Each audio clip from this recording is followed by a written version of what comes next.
Hey everyone, it's Kyle, Azor Hype. In Game of Thrones Season 8, Episode 2, A Knight of the Seven Kingdoms, now Sir Brienne of Tarth's squire, Podrick Payne sings the beautiful show version of Jenny's song. In this video, I'm going to explain to you why this song is so important to understanding Game of Thrones, A Song of Ice and Fire, and how it foreshadows the ending of A Game of Thrones. So without further ado, let's get hype and jump into the video. During Episode 2, Podrick Payne, Brienne's squire, sings a song while some of our favorite characters sit around the fire Winterfell waiting for the army of the dead to arrive. This is likely the last time all of these characters will be together, and for some of them, perhaps even the last night they'll be alive. The tradition of a song on the night before a battle is something that we've seen in many different stories and movies, and very much reminds me of the song The Edge of Night, the song that Pippin sings before the Battle of Helm's Deep from Lord of the Rings: The Two Towers.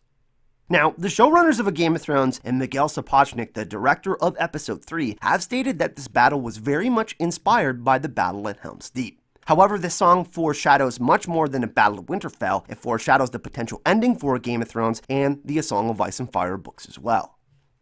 Jenny's song is one of a few remaining songs from the books that hadn't been sung on the show, and Podrick's version contains new lyrics that we haven't heard. In the books, all we've ever seen of the song is the one line. High in the halls of the kings who are gone, Jenny would dance with her ghosts. And I hope you don't hate my singing, but this song tells the story of Jenny of Oldstones, a commoner who captured the heart of Prince Duncan Targaryen. The two married against the wishes of Duncan's father, King Aegon V, and Jenny's song focuses on someone who is beloved by the common folk as a figure who came from nothing and ascended into royalty. Unfortunately, Duncan the Small, the Prince of Dragonflies, died at the tragedy of Summerhall. The song is heard by one of the main POV characters in the A Song of Ice and Fire books, Arya Stark, when she's taken to meet the ghost of Highheart. Arya hears, high in the halls of the kings who are gone, Jenny would dance with her ghosts. And as we've seen in the Season 8 official trailer, we see Arya running through the halls of Winterfell looking terrified, and if you watch my video on where I reveal who is chasing Arya in the trailer, then perhaps this song also foreshadows what will happen with Arya Stark in Episode 3. Will Arya Stark fight ghosts or even death itself in the battle for Winterfell? If we take a deeper look at the lyrics of Jenny's song in the final scene of Episode 2, it perhaps foreshadows that the Night King will raise the dead inside the tombs of Winterfell as his Trojan horse to destroy the plan the realms of men made to fight the army of the dead. After all, Jaime Lannister did say that Night King would never expose himself. The thread throughout the whole episode was very interesting, connecting so many different characters and plot lines to the central theme of survival. The first scene of Episode 2 was really interesting as well. Jaime spoke about how he would do everything over again, even killing Mad King Aerys, if he had to do it because of his family. And Bran echoed what Jaime said by saying, the things we do for love. We also heard Sansa talk about this and the stupid things that men do for women because they are easily manipulated. But we also saw Jaime's beautiful act of love for Brienne of Tarth fulfilling her life's dream of becoming a knight.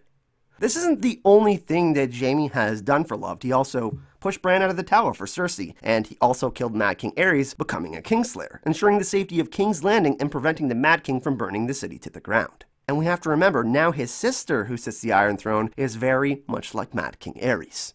In the 5th book of the A Song of Ice and Fire series, A Dance with Dragons, Jenny was informed of her alleged heritage by the same Woods Witch who prophesied the Prince that was promised prophecy. This Prince that was promised prophecy talks about a savior that will be born of A Song of Ice and Fire. The Ghost of Highheart says this about the line of Prince Aerys and Princess Rhaella, Daenerys and Rhaegar's mother and father, and Jon Snow's grandparents. As soon as King Jaehaerys II, who only took the throne because of his older brother Duncan, chose Jenny over the crown, had his two children, Aerys, the man who he would later know as the Mad King, and Rhaella married. This is why Jon Snow and Daenerys are such good candidates to be Azor Ahai and the prince or princess that was promised, the future savior or saviors of Westeros. A scene between Jon and Daenerys in the Cliffs of Winterfell, where Jon reveals his true name and heritage to Daenerys, is important for many different reasons. In this scene, Daenerys doesn't know the truth about Rhaegar, and Jon tells her that Rhaegar fell in love, which is very important because Rhaegar could have been the one who wrote Jenny's song. He sang a song at the Feast of the Tourney of Harrenhal that made Jon Snow's mother, Lyanna Stark, weep. Could Jenny's song be the one that made Lyanna cry? It would make sense because it is believed that's where they fell in love, after Rhaegar discovered Lyanna was the Knight of the Laughing Tree. Now, I don't think it's a stretch to say that the Song of Ice and Fire itself might be Jenny's song. Episode 2 laid out everything for us beautifully, as all the problems Westeros faces, the warring houses, the Targaryens, the Dragon Riders, and the tragic love stories were front and center in one location. This is why the camera pans over so many different scenes and characters as Podrick sings this song. But will Winterfell become the next Summerhall? Was this beautiful episode filled with all these amazing moments just setting us up for the most tragic episode of the series?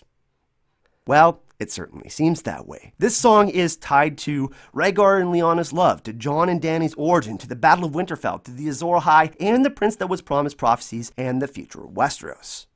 I also think that Jon's conversations with Maester Aemon about duty and love will end up being very important, as will be his conversation with Benjen, reminding him that love is as important as well as duty. I also think that Dany's conversations with Barristan about Rhaegar and her conversations with Sansa and Jorah in the last episode will be very important as well in the end, perhaps foreshadowing the choices both of these characters will make over the final episodes. But what do you think? Could Jon give up his claim to the Iron Throne for Daenerys? Will one or both of them melt the Iron Throne and focus on their love instead? Or will their story end up being a tragedy like Duncan and Jenny and like Rhaegar and Lyanna? Let me know your thoughts, your theories, and tinfoil in the comment section. A big thank you to the Hypebringers on Patreon and to all of you awesome people who are subscribing to the channel, leaving awesome questions, and liking these videos. Thank you for your hype and love. If you love Game of Thrones as much as I do, make sure you subscribe and hit that notification bell. I will be doing daily Game of Thrones videos for the foreseeable future. And if you want to see more Game of Thrones videos like this one, join our awesome community and get hype in the comment section. Thanks for watching, and I'll see you all in the next video. Hype and love. High in the hall of the kings who are gone, Jenny would dance with her ghost, the one she had lost and the one she had found, and the ones who had loved her the most. The ones who've been gone for so very long, she couldn't remember their names. They spun her around on the old damp stones, spun away all her sorrow and pain, and she never wanted to leave, never wanted to leave. Never wanted to leave, never wanted to leave, never wanted to leave. Thanks for watching.